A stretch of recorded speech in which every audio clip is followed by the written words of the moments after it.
So one morning in 1980, a young girl named Anna wakes up in the small city of Lübeck, Germany. She's only 7 years old, bright, curious, full of life, and living with her mom, Marianne Bachmeier. Now Marianne, she's a single mother. She works long hours at a local bar just to make ends meet. And yeah, sometimes she comes home late and tired, but she loves her daughter more than anything in the world. Anna is her whole reason for existing. But one night, the two get into an argument. It's one of those little fights that all parents and kids have over something small, like a disagreement or attitude. But this one, it hits deeper. Marianne loses her temper. Anna storms off to her room angry, crying, and refusing to talk. And neither of them says, "I'm sorry," before going to bed. The next morning, Marianne heads to work early, expecting her daughter will get ready and go to school, like always. But Anna, she's still mad. She decides, you know what? I'm not going to school today. She throws on her coat and heads out, not to class, but to her friend's house across town. When she gets there, her friend isn't home.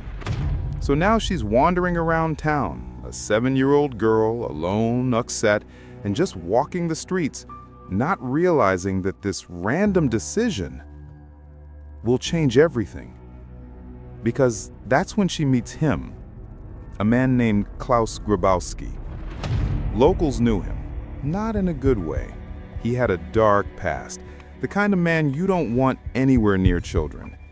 And somehow, he convinces Anna to come with him. Maybe he told her about his cats. Maybe he offered her something nice.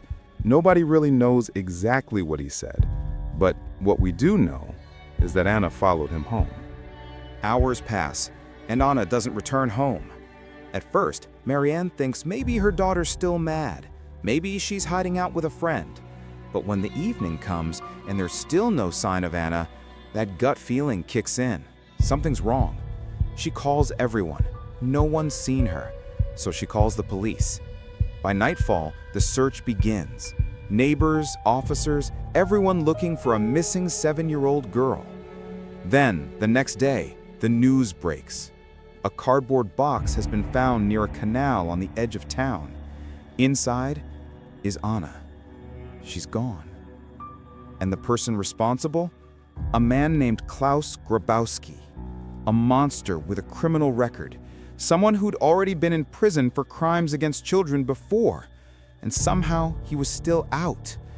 The truth of what he did to Anna, it's too horrific to even repeat. When police find him, he doesn't even run. But the craziest part? They catch him because his fiancée, the woman he lived with, calls the police herself.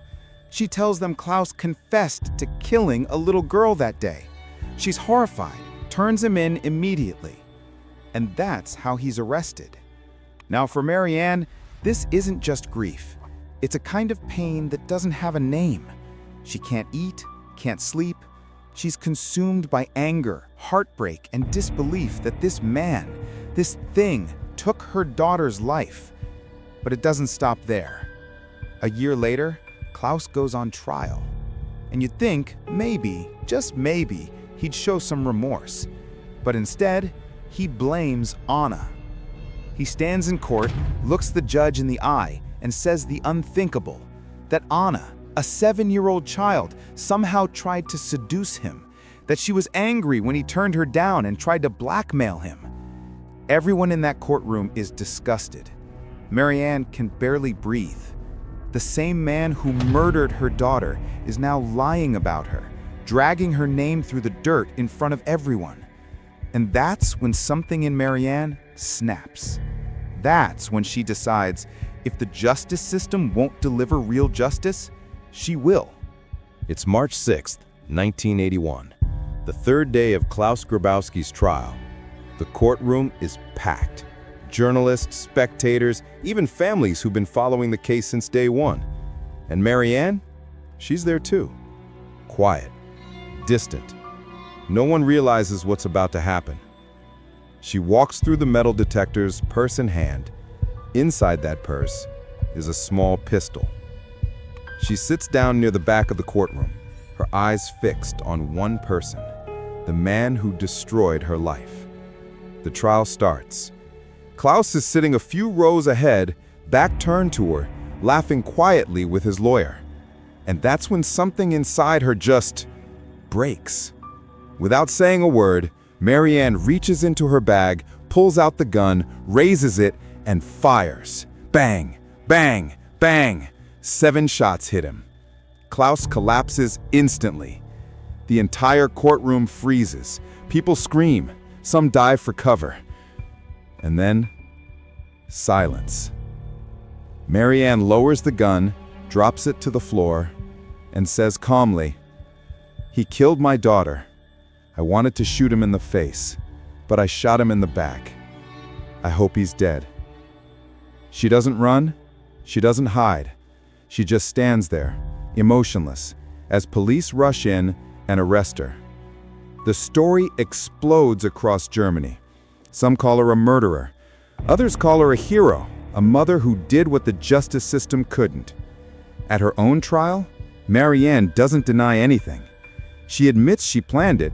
She says she couldn't stand hearing him lie about her daughter one more time. The court sentences her to 6 years in prison for premeditated manslaughter and illegal possession of a firearm. But she only serves 3. And when she walks out, she's not the same person anymore. She later says that what she didn't bring Anna back, didn't heal the pain, but in that moment, it was the only thing that felt like justice. Over time, Marianne's story becomes a symbol of grief, rage, and the lengths a parent will go for their child. Some people say she lost control. Others say she showed the world what justice really looks like when the system fails. Years later, Marianne moves away, trying to rebuild her life. But her name and that day in court will never be forgotten. Because on March 6, 1981, a grieving mother walked into a courtroom and got the ultimate revenge.